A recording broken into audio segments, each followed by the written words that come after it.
La crónica o el vagón de la inmediatez ante el desafío multimedia.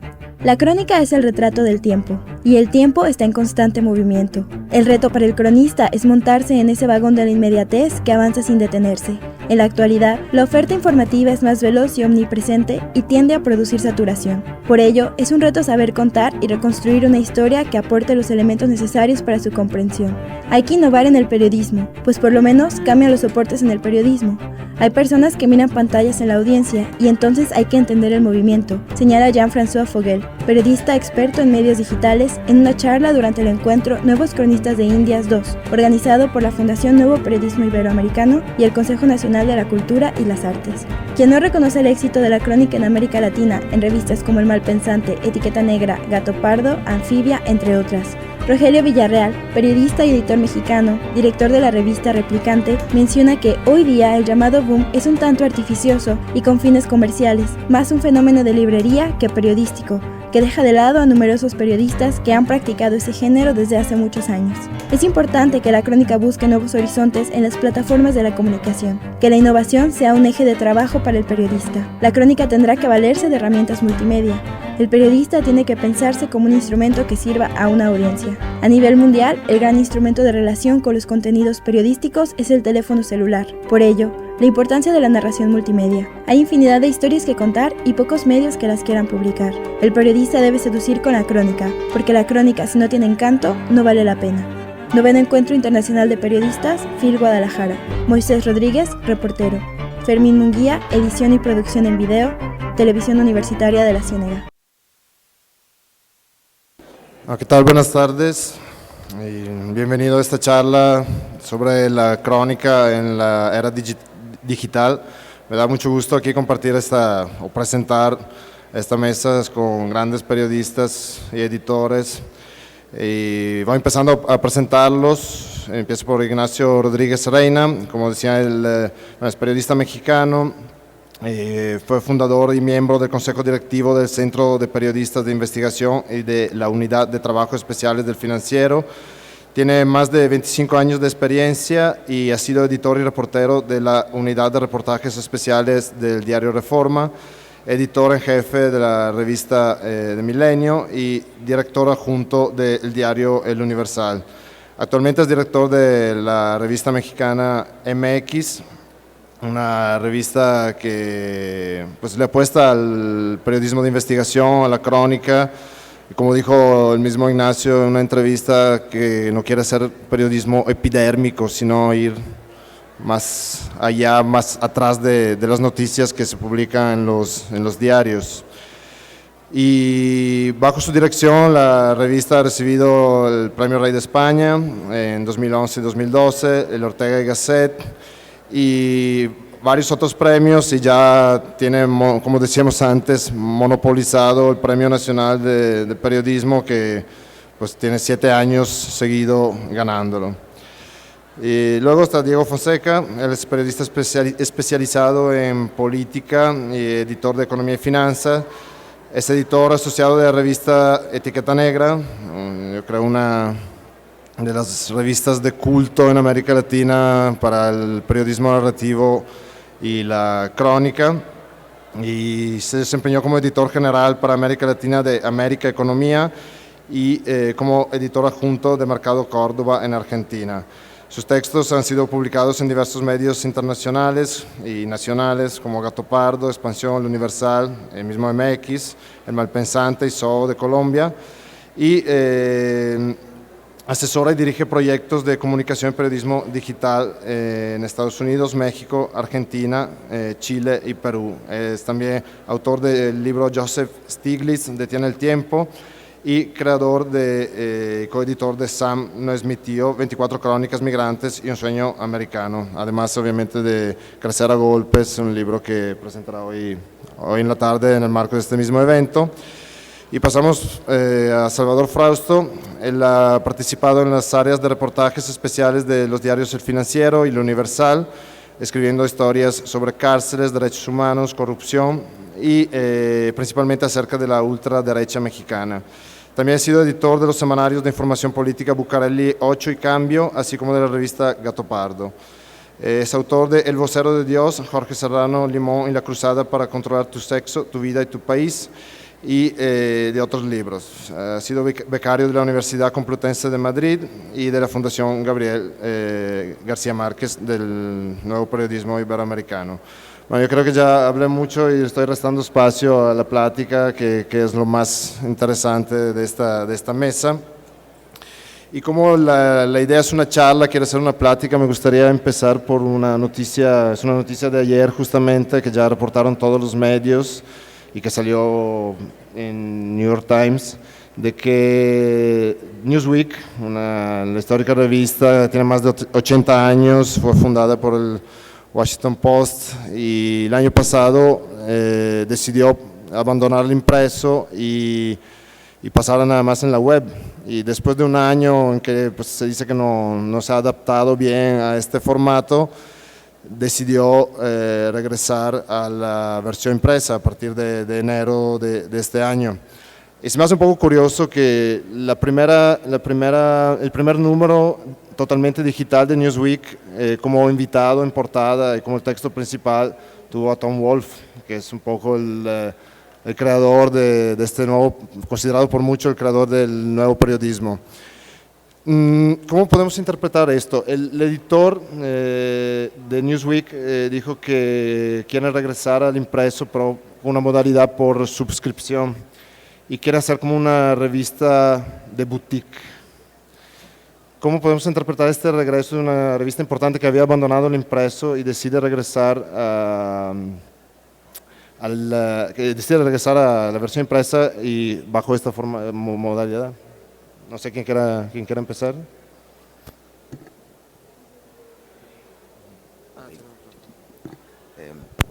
Bueno, yo creo que hay una de las características del debate que domina desde hace algunos años acerca del futuro del periodismo, de la crónica en la era de Internet, está dominado por una estridencia que por lo menos nos debería resultar preocupante, porque el futuro del periodismo, de la crónica, está garantizado porque siempre va a ser necesaria la generación de contenidos de calidad. Las plataformas donde se expresan o donde se colocan las grandes crónicas o los grandes reportajes pueden cambiar. Pueden ser en papel impreso, pueden ser en la web, pueden ser en plataformas multimedia, y más bien yo creo que es una gran oportunidad para la crónica poder expresarla en una serie de plataformas diversas. Una misma crónica en el impreso, en la cuestión web, puede ser expresada de otra manera y puede ser acompañada de otros recursos, como los gráficos interactivos, que pueden servir muchas veces para comprender o para complementar una información, o acompañarlas de videos, o las revistas en las versiones de tabletas o de iPads. Todo eso nos va acompañando y va enriqueciendo la crónica de nuestro tiempo. Yo creo que en realidad lo que está en crisis es el modelo de negocio, y nadie sabe muy bien a bien cómo van a poder subsistir los medios impresos, ¿no? Que aunque tengan su plataforma digital, aún son capaces de generar los ingresos suficientes como para poder mantenerse por sí mismos, ¿no? Está el debate también de si se van a cobrar los contenidos de calidad, quién está dispuesto a pagar, por qué tendría que pagar alguien si en la red se pueden encontrar contenidos gratis. Y también está el debate de que de hoy en adelante ya los contenidos de calidad no serán gratuitos, que así como el New York Times ha empezado a cobrar y que ha restringido solamente a 10 notas el consumo gratuito, la tendencia es que la buena información cuesta y tendrá que pagarse. Yo en lo particular tengo más dudas que certezas. Dirijo un medio independiente, nosotros somos propietarios de este medio, los periodistas somos propietarios de este medio, y aún no tenemos muy claro hacia dónde va a dirigirse el futuro del periodismo. Tenemos una web que se lee bastante, se lee mucho más, que ese es uno de los grandes fenómenos de la plataforma digital. La lectura de los medios tradicionales y de los medios impresos, paradójicamente, es muchísimo mayor ahora que existen las plataformas online que antes, ¿no? Y sin embargo, la web ha representado uno de los mayores desafíos porque no genera aún la cantidad ni la calidad de ingresos como para poder mantenerse. Entonces, bueno, hablando ya de la crónica, yo coincido, digo, ya nada más para apuntar, pero coincido en que en realidad la clave está en la calidad. Y déjenme decir algo que yo creo que nos pasa en toda Latinoamérica y que a mí me preocupa muchísimo. Les decía que no tengo certeza, sino más bien preocupaciones o inquietudes, que en los últimos años han crecido como hongos la cantidad de cronistas que hay en América Latina. Hay cientos, hay miles de cronistas, y la verdad es que desde más o menos 2006, 2005, Martín Caparrós y Leila Guerreiro decían: aguas, hay demasiados cronistas y no hay gente que los lea, porque la mayoría son muy malos. Bueno, coincido con lo que han dicho, creo que vamos a coincidir en tanto Salvador como Nacho en lo mismo. Yo tengo una pregunta para ustedes. ¿Cuántos de ustedes leyeron hoy el periódico de papel? Levanten la mano. 1, 2, 3. Bueno, alto porque no se ve. Ok, son minoritarios. ¿Cuántos leyeron el periódico online? ¿Cuántos no leyeron nada? No van a levantar la mano, obviamente. Allá hay una que levantó. ¿Cuántos? 2. ¿Cuántos al día de hoy habían oído hablar de la revista Newsweek? ¿Cuántos la han leído? O sea, son muchos menos de los que conocen. El problema de Newsweek es bueno que lo hayas traído, porque en realidad me parece que refleja muy bien en dónde estamos. Y en dónde estamos es un verdadero lío. Nadie sabe muy bien, como bien decía Nacho, qué es lo que va a pasar.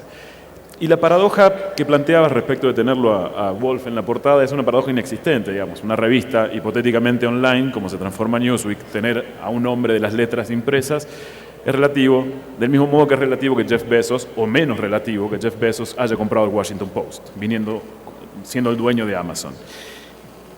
Me parece que el punto central aquí, vamos a estar todo el tiempo yendo y viniendo en cambios de estrategias en los medios. La primera experiencia que recuerdo ahora, nueva, juvenil, digamos, que algunos la deben haber conocido, es la de Orsay, del Gordo Cassiari.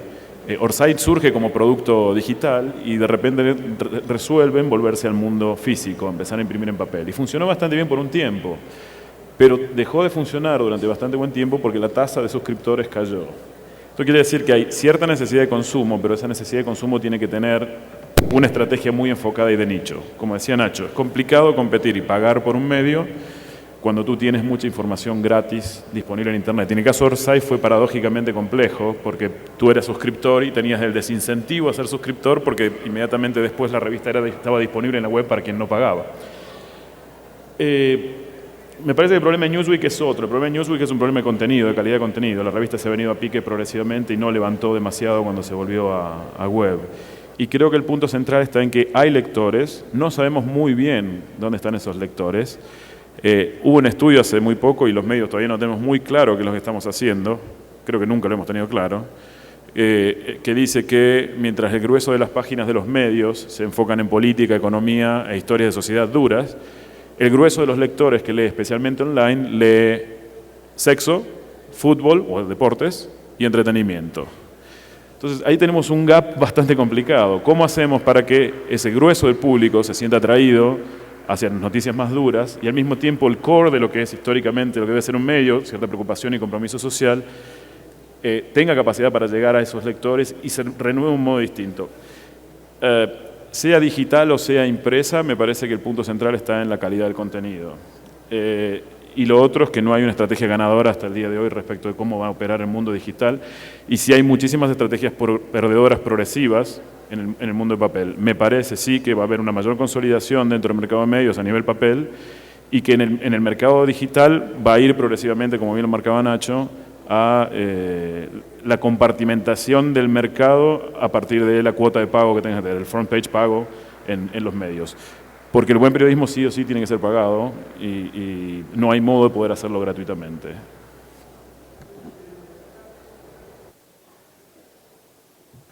Antes de pasar a la siguiente pregunta, le voy a recordar que la plática va a durar más o menos unos 40 minutos y vamos a dejar 20 minutos finales para preguntas, y para hacer las preguntas se pueden luego acercar de este lado. Ustedes hablaron mucho de calidad del contenido, de la narración. Esto también está conectado de alguna forma con el tiempo y el espacio, que son los elementos fundamentales de la crónica, tanto del objeto de la crónica como del lugar donde publicar una crónica. Digo, una crónica necesita tiempo para escribirla y necesita espacio para publicarla. Ahora en los medios digitales hay cada vez menos espacio, aún si teóricamente habría, pero se tiende a hacer notas más breves, a pedir más notas a los reporteros con más presión y con menos tiempos para escribirlas. La crónica se tiene que adaptar a eso, o va a ser un espacio marginal o fuera de esta lógica que está imperando en los medios, sobre todo con la parte digital.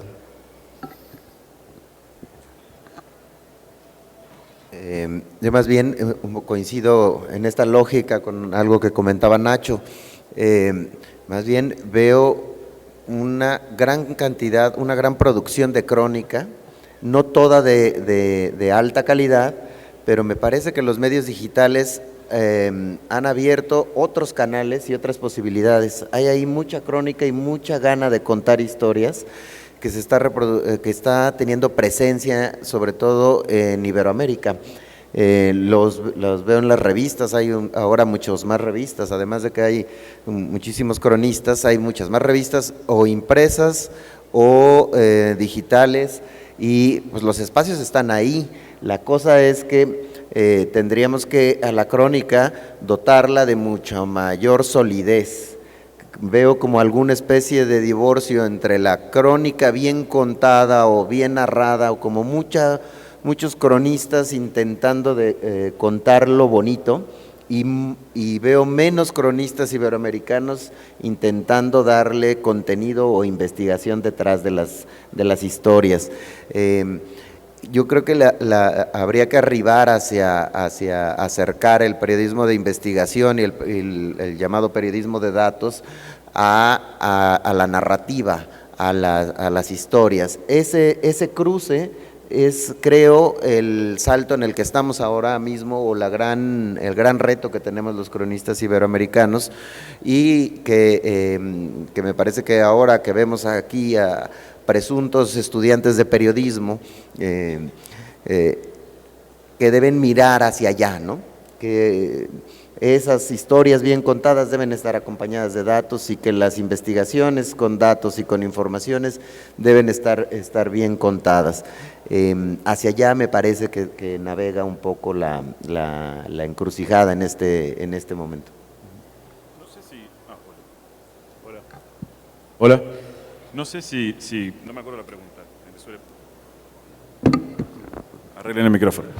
No me acuerdo la pregunta y eso me pasa a menudo, así que voy a ir por otro lado. Pero me resulta paradójico esto. Estamos hablando de la crónica y el mundo digital, y por ejemplo estoy seguro que no tenemos preguntas vía Twitter en este instante, de gente que nos llegue a escribir. Y seguramente no tenemos conexión a Twitter para subir las fotos o las cosas que quisiera contarles, que subí a Twitter por esta charla.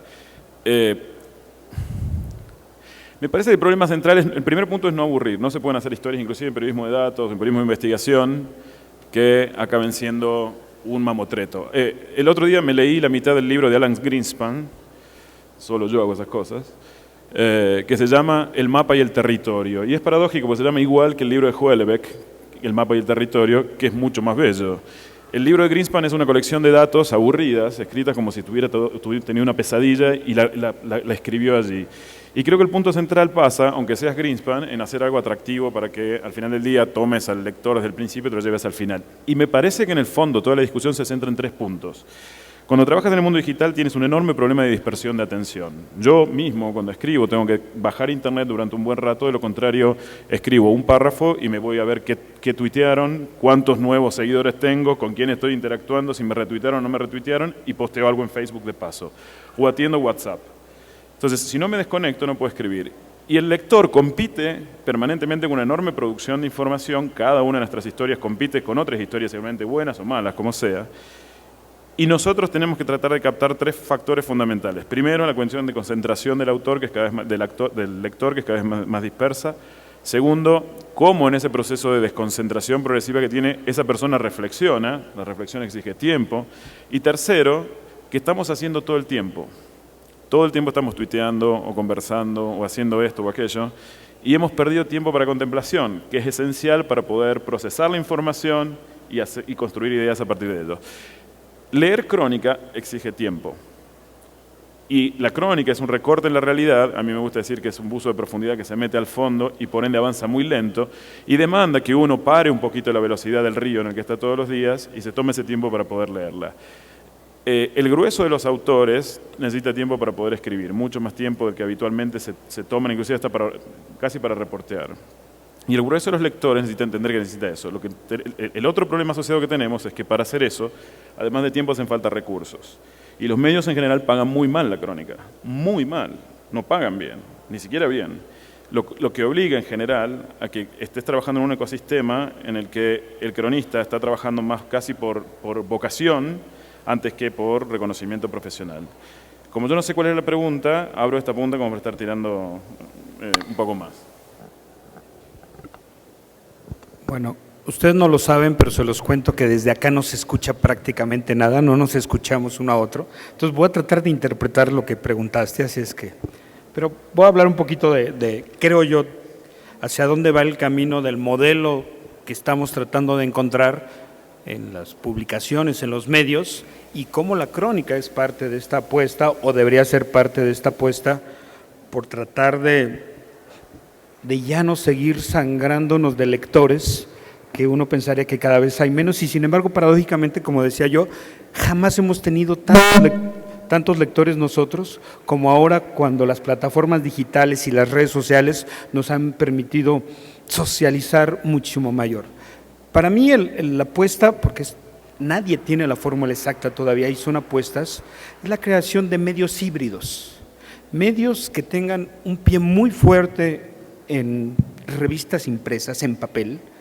Y por ahí hace ratito Ramonet, al cual respeto muchísimo, decía algo que creo que la realidad está empezando a desmentirlo. Él decía, los libros de papel están condenados a la extinción o están extinguiéndose. Y esto es muy relativo. Hace unos días aquí, en la mayor reunión de editores de e-books, más o menos el consenso es no, ya se detuvo el crecimiento y se está estabilizando más o menos al 20% de e-books por el 80% de papel impreso. Entonces, es decir, esta idea apocalíptica que teníamos de que el papel ya se fue, ya desapareció, no es cierto. Yo creo que se está reconfigurando y creo que los medios tendríamos que reconfigurarnos. ¿Quiénes tenemos más posibilidad de adaptarnos? Los medios paradójicamente más pequeños. Un monstruo como pienso en el Universal o el Clarín o La Nación, le va a costar sangre, sudor y lágrimas adaptarse. Los medios pequeños, los medios medianos, vamos a poder ajustarnos, ser flexibles, mover personal de un lado a otro, reforzar la versión impresa cuando se requiera y al mismo tiempo quizá utilizar las fortalezas de los impresos para consolidar la presencia digital. Nosotros estamos probando un modelo híbrido en el que sigue siendo una apuesta muy fuerte la versión impresa, que yo además creo que los medios impresos se van a convertir en el paso de los años en productos gourmet. Así como hay quesos gourmet, que sabe uno que los encuentra en determinado lugar y que nos van a costar más, pero que son buenísimos. Bueno, si yo tengo la posibilidad de consumir un medio así, lo voy a pagar. No van a ser consumos industriales, pero van a ser consumos de mucha calidad, que van a buscar productos de mucha calidad, que esa es la otra parte de la ecuación, con lectores de calidad, que no son los lectores masivos de las redes ni los que andan siguiendo los trending topics, son lectores de calidad y creo que ese se va a ir consolidar. Por otra parte, a estos, digamos, lectores y nicho gourmet, de periodismo gourmet, lo que yo llamo reducido, de alta calidad y quizá de mayor costo, hay que sumar en efecto las redes. Entonces lo que nosotros, por ejemplo, estamos haciendo es, tenemos una plataforma impresa con una agenda absolutamente propia. ¿Y qué hacemos para integrarnos a la red? No hemos trasladado automáticamente, tenemos materiales generados exclusivamente y también una dosis muy curada, muy dosificada de la información más relevante del día. Eso nos ha permitido que, a pesar de que somos un equipo muy pequeño y con una intensa carga de trabajo, por ejemplo, crecer en 2 años prácticamente de 5,000 seguidores de Twitter a 140,000, teniendo 2 o 3 personas nada más dedicadas al área digital. Creo que por ahí va la cosa. ¿Cómo se inserta la crónica? Paradójicamente, los textos que mejor se leen y se funcionan, y para eso sirven las estadísticas, son los textos largos. Nuestra apuesta por textos largos, por textos bien trabajados, por textos bien escritos, por textos con profundidad, son los mejor leídos. Hay un consumo de mediano y largo plazo, es decir, uno consume tweets y notas del día al ritmo de la instantaneidad, que yo creo que hay que empezar a ponerle un alto. Nosotros mismos hemos estado alimentando este monstruo de la instantaneidad, los propios medios. Yo creo que hay que empezar a detener, y así como hay un movimiento de slow food, debería haber un movimiento de slow journalism, ¿no? Así, periodismo lento, no por lentitud, sino porque se requiere tiempo para poder generar un producto de calidad. Ahora, es verdad que el tiempo es corto, pero por ejemplo, aquí más o menos en 1992, Tomás Eloy Martínez, supongo que en un saloncito de estos, decía algo: nunca va a haber demasiado tiempo para leer, pero una vez que un texto te agarra, vas a encontrar la manera. Si un texto te apasiona, eres capaz de demorarte, eres capaz de que se te queme el pan en la tostadora, pero vas a seguir leyéndolo. Y vuelvo, y con eso regreso, sin periodismo de calidad, sin textos que valgan la pena, sin textos bien escritos, reporteados, que hablen de lo que a la gente le importa, le interesa, pues no va a haber lectura posible. Déjame decir una cosita más. Me gustó lo que plantea Nacho. La estrategia de diferenciación de los medios es central. Pero por otro lado también, y acuerdo con él, y va a pasar, y inevitablemente va a pasar, le está pasando en algunas revistas, con el producto en papel, la migración al nicho como mecanismo de diferenciación también va a existir. Este producto gourmet, este libro objeto que debieran transformarse al menos las revistas, es algo que ya está pasando. El caso de Orsay fue el primero, ahora Bonsai es el nuevo que está sacando Cassiari, me parece que funciona muy bien. Etiqueta es uno de esos casos, una revista que por sus dificultades, paradójicamente una dificultad de la revista, que es salir de Perú, se transformó en uno de sus assets. Es requerida porque no es fácil de encontrar. Terminan transformándose en producto objeto. Y lo que sí creo que es crítico para nosotros en las revistas, especialmente en las revistas de crónica, es que no tenemos muy claro cómo operar, generalmente por la dimensión chica que tienen los equipos, este desafío de la intertextualidad y la multiplataforma que te obliga a ir desde el papel a la web. ¿Y qué coño haces en la web? Digamos, si mezclas texto con vínculos adicionales, si solo llevas el texto libre, si al texto le sumas video, si adicionas chat, si facilitas a la gente que tenga un contacto frecuente. Orsay fue buena, y lo cito porque me parece uno de los mejores casos de construcción de comunidad. Fue muy buena en la construcción de comunidad. Pero yo creo que el grueso de las revistas en la región, no sé si es el caso, Nacho, o tú, Salvador, me puedes decir lo mismo o algo distinto, han logrado generar vínculos con la gente grandes, pero no hay interacción real, progresiva con la gente. Uno de nuestros grandes problemas es que escribimos historias que pretendemos que toquen a la gente, pero desde nuestros propios medios no generamos contactos frecuentes para hacerle saber a la gente que estamos ahí. Nuestra capacidad de interactuar como medios en el mundo digital a partir de la producción de crónicas, esto es, la existencia, por ejemplo, de un community manager para encargarse de las relaciones web de las revistas, es irreal, no existen, no hay. Y lo otro que nos falta, que le falta inclusive a los medios grandes, es un estudio de mercado medianamente realista para saber qué leen y de qué modo lee la gente, porque eso ayuda también a la construcción del texto.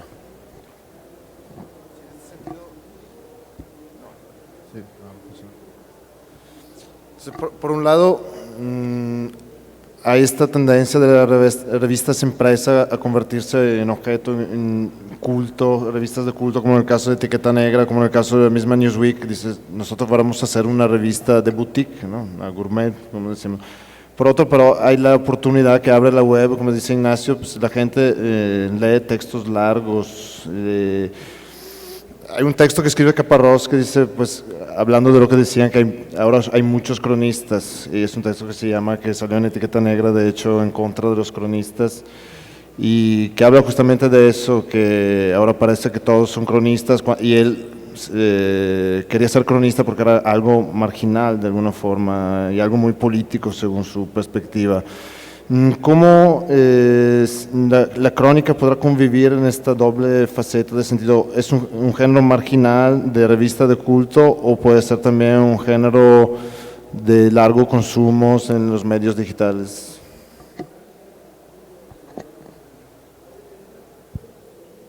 Me parece que la crónica como cabe en todos esos espacios, es decir, en el producto objeto, en el producto gourmet, que coincido totalmente con Diego y con Nacho, que ya estamos viendo que eso existe, por ahí está, podemos ofrecer contenidos de alta calidad.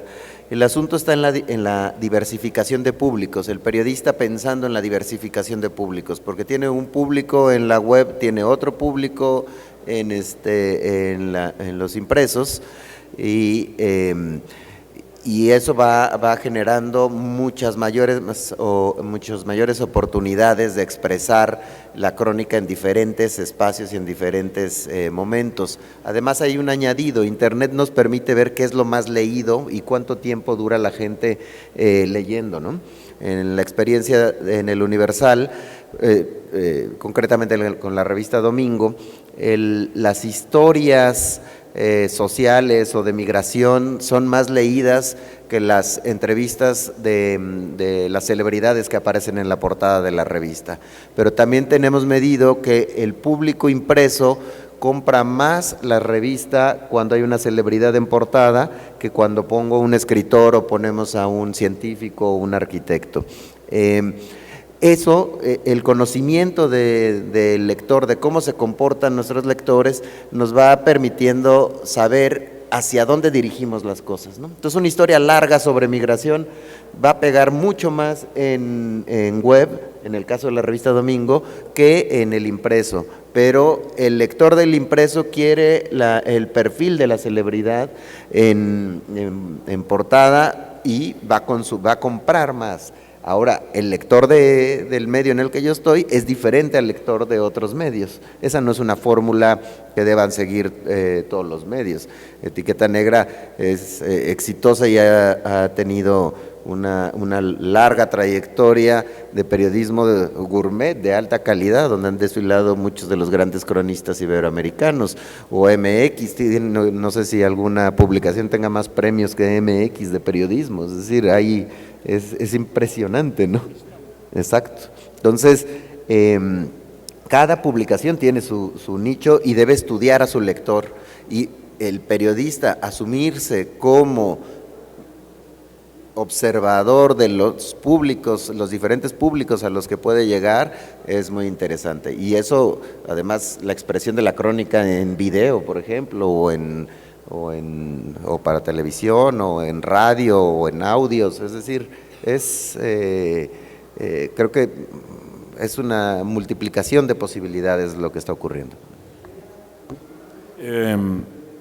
A mí me tiene un poco podrido toda esta discusión de la crónica, el presente de la crónica, el futuro de la crónica, el pasado pluscuamperfecto de la crónica. Y también me tiene bastante podrido esta cosa de que cualquier paparulo que se sube arriba del pecero cree que su viajecito de su casa al centro histórico es una crónica. Creo que no creo que la crónica sea marginal, al contrario, creo que si se habla tan estúpidamente del boom de la crónica, que es irreal, un boom necesita condiciones socioeconómicas para sostenerse, y si no hay, son condiciones socioeconómicas para sostener a los cronistas. Lo que hay sí es mayor calidad técnica, hay muchos mejores cronistas escribiendo, pero también hay estos paparulos de pecero que escriben cualquier tontería y le llaman crónica, y la publican en su blog, y bombardean y saturan y demás. Y también me resulta bastante molesto seguir con el intento de definición, ya que estamos para hacer el rol del argentino insoportable. Me resulta bastante molesto el intento de definición de la crónica. Es un género mutante, migratorio, va a seguir cambiando. Ahora estamos leyendo más crónicas de cierto estilo, hay mucha gente imitando a la Leila o a Salcedo, hasta que encuentren su propio estilo y seguramente encontraremos... Ahora yo veo que está creciendo la crónica con mezcla de ensayo, que es lo que a mí me gusta. Y irá por un lado, por ese lado, y otros tratarán de seguir copiando a otros y encontrarán estilos nuevos y demás. Entonces, la discusión sobre la marginalidad de la crónica me parece saldada, no creo que exista. No sé cuánta gente la lee. Sé que cada vez hay más gente intentando escribirla y que se encuentran buenos casos de chicos que están empezando que lo hacen bastante bien y otros lo hacen fatal. Y creo sí que me parece que la cuestión de este paso de la crónica de la marginalidad, si se quiere, a cierto mainstream, es lo que genera las condiciones para su propia muerte. Cuando un proceso se vuelve extremadamente masivo, aquello que lo hacía atractivo, que le daba sabor, porque pertenecía a esa marginalidad que uno podía leer como parte de un público privilegiado, empieza a pervertirse en términos generales. La calidad no llega a ser siempre, no es siempre la misma, porque todos quieren montarse arriba del supuesto boom de la crónica y publican la crónica del paparulo del pecero como parte de esa idea. Entonces me parece que sí va a haber un agotamiento en algún momento de la idea de la crónica, creo que mutará de otro modo. Yo cada vez hablo más del largo formato que de la idea de la crónica. Pero sí creo, y con esto vamos a decir los tres, en que en algún punto va a pasar como pasó con los medios, con los libros digitales, ¿no? Ahora estamos en el proceso de atomización, de la explosión de la producción de la crónica. Se estabilizará en determinado momento y encontraremos un nicho de mercado en el que el lector sofisticado será aquel que perdure más, un poco más. Yo no creo que vaya a ser el género por antonomasia de los periódicos. O sea, no veo que los periódicos se pongan a publicar crónica todos los días porque sería un absurdo, nadie los leería, no les daría tiempo. A ver, creo que de hecho un poco sí, también yo cuando venía aquí y siempre nos ponen a hablar sobre la crónica y el mundo digital y el reportaje y el mundo digital, y bueno, creo que finalmente, pues en verdad son plataformas tecnológicas que ayudan, pero para mí hay como dos claves o dos o tres claves que son definitivas para hablar del futuro del periodismo, que es hablar como el futuro de la humanidad, ¿no? O sea, pues ahí tiene un futuro la humanidad, pues parece que sí, también un poco parece que sí el periodismo, ¿no? ¿En qué condiciones? Esa es otra, pero yo creo que pasa por dos asuntos. Cualquier futuro, bueno, malo, regular, rico, intenso, pobre, como sea. Uno, primero, que yo creo que ese es el gran, en mi opinión, la gran piedra angular de por qué los periódicos, por lo menos en México y algunos en Latinoamérica, están haciendo agua. Pues porque le faltan el respeto a los lectores. Yo he pasado por muchos medios, quienes saben más o menos, y tú lo dijiste, he pasado como por los 7 medios más grandes de México, y al final, hoy me siento más cómodo en un medio pequeño que en un medio enorme. Pues estuve en los periódicos más grandes, y después de cada periodo en el que incluso fui directivo de periódicos grandes, la conclusión es la misma. Jamás nos van a leer si seguimos tratando como retrasados mentales a los lectores. ¿Qué dueño o qué periódico es capaz de leer su propio medio sin vomitar un poquito? Y prácticamente es todos los días. A lo mejor estoy generalizando un poquito de más, pero pues yo creo que eso es lo que hay que hacer. Si les aseguro que, y conocemos a varios propietarios y directivos de medios, son incapaces de leer su propio periódico y todos los días cometen una absoluta falta de respeto a quienes se suponen que deben estar sirviendo. Entonces, para empezar, bueno, el futuro de los medios tiene que ver también pues con el respeto, y voy a decir una simpleza de primer año de periodismo, el regreso a la lealtad a los lectores y a los ciudadanos. Todos los días hacemos lo posible porque la gente no nos lea.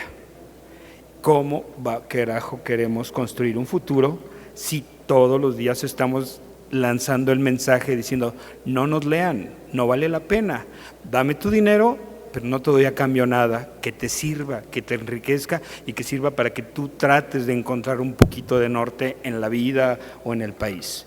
Sin eso, sea digital, híbrido, impreso, como sea, pues ¿qué futuro puede haber? En realidad yo creo que es parte de donde está perdida mucho la brújula. Y lo otro nada más que quería decir, creo que tendremos que ir encontrando una respuesta tentativa y por aproximaciones sucesivas al dilema de la masificación contra la calidad. Yo, por ejemplo, yo lo que estoy tratando y estamos tratando de hacer es, por supuesto que me interesa tener muchos lectores, por muchas razones, pero me voy a negar y no hago eso, jamás ponemos información de espectáculos. Y eso que estamos haciendo notas del día, no subimos información de espectáculos porque no es lo que me interesa. No voy a buscar más lectores a costa de cualquier cosa. Tampoco evitamos de entrar en estas disputas políticas de un grupito contra otro grupito. Es decir, creo que hay que ir encontrando cómo tener el mayor número de lectores posibles, de calidad, con las menores concesiones a este ritmo frenético que hay que ponerle un alto, de la instantaneidad y de que lo que cuenta es el número de clics, lo que es la economía, lo que le llaman los especialistas la economía del clic. Es decir, el clic no lo es todo, ¿no? Y pues ahí están los muchachos de marketing y los muchachos de publicidad vendiéndonos esta idea de que hay que tener cada vez más seguidores, cada vez más clics. No, o sea, sí, porque queremos que nos lean, pero no solamente gente que apriete el mouse y esté dándole, eso no nos sirve y a la larga creo que es contraproducente.